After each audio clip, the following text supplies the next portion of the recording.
and country music facts and trivia. Rock and roll today, it's a king of rock and roll.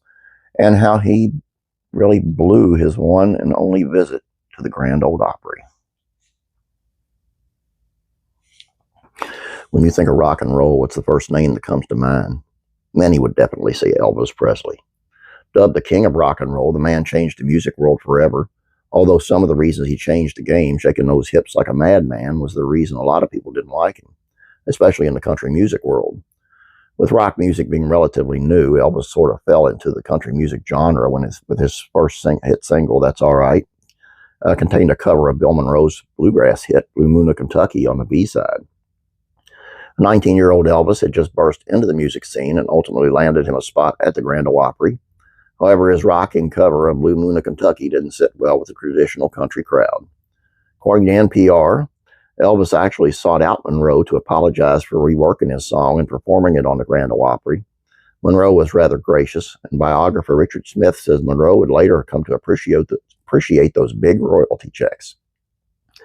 Bill recognized what Elvis Presley was doing with his song, and he was going with it. And it was very, very admirable, I think, of him to pick up on that and tell Elvis that he was for him 100% if it would give him a start to his career. Not to be outdone by his own song, Monroe would then head back into the studio to re-record an even faster version of the song with triple fiddles. However, for Elvis, his experience on the finest stage in all of country music was a forgettable one. The Opry talent manager at the time, Jim Denny, allegedly even told Elvis to go back to driving a truck in Memphis. Needless to say, the performance was a total flop. Elvis vowed to never return to the Grand Ole Opry, and he never did. However, much like Hank Williams before him, once he blew the Opry, he started performing on his competitor's show, Louisiana Hayride. And the rest, as they say, is history. I would have loved to have seen him on the Grand Ole Opry, and they should have known better. Because, I mean, he was not traditional country by any means. I mean, they should have known better that he wouldn't go over. He should have known better. Colonel Tom should know better. The Grand Ole Opry should have known better, is what it is. But he did make it big on a Louisiana Hayride, and that really kind of bumped his career up there, too, I think.